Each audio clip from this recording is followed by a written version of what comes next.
So I've been talking to my team a lot lately about open-ended questions. Again, Jesse Zagorski, Live Love, San Diego Homes. And one thing that's really interesting that we talk about is the longer you can keep someone on the phone, the more likely you are to actually book an appointment with them. And this doesn't mean have long conversations and waste time with people that are just not a good fit. And sometimes I know you don't really know right off the bat, is this person going to be a good fit for you or not? Or are they even going to be able to buy? That's a whole separate topic as to, your brain can only do one thing at a time. We'll talk about that. Actually, maybe talk about that later. But back to open-ended questions. The way to keep someone on the phone for longer is by asking open-ended questions, because instead of a closed question is one where the answer is a yes or no answer. Open-ended is something where really there's no right or wrong answer. And so you ask them things like, what's important about fill in the blank area, right? Or what brings you to this area?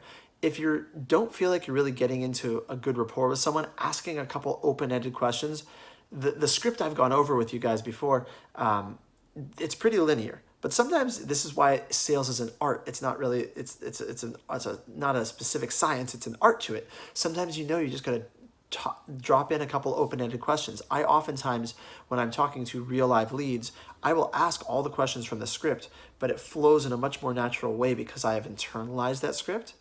And because I've internalized it, I can then drop in questions and have a conversation and just chat with someone. And once you get them talking, if you can keep someone on the phone for 5-10 minutes, and when I say keep them on the phone, I hope it doesn't feel like it's like you're really trying to struggle and stretch. It should be a natural conversation.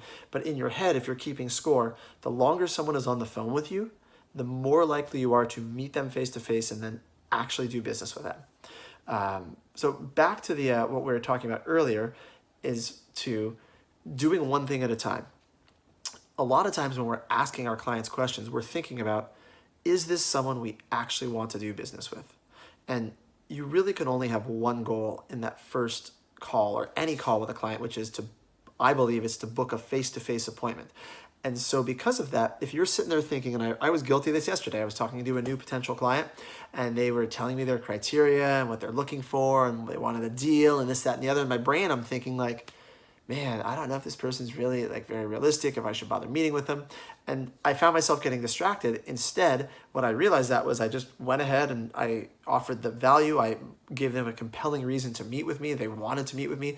I booked the appointment. And then I went back through and kind of looked at the criteria and thought to myself, is this person actually have realistic criteria? Or are they motivated enough? Do they have enough compelling reason to change their criteria to become flexible to actually buy a house? And so when after I booked the appointment, I went back and I started asking more questions around their motivation because I knew their criteria just didn't exist. Something by the beach in a certain price range, blah, blah, blah. They wanted a deal. So I went back and asked questions about what was driving the purchase.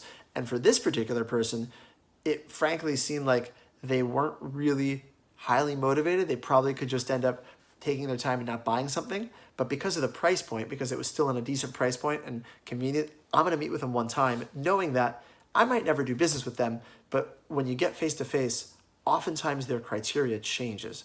Oftentimes you end up hearing different things when you are face to face that you didn't hear over the phone, and because they just aren't ready to open up to you yet. So that's why asking open-ended questions, getting them talking, getting them chatting, and then just focusing on the one thing of just go book an appointment. Don't think about what they're telling you in terms of evaluating it and judging whether or not this person is a good fit for you.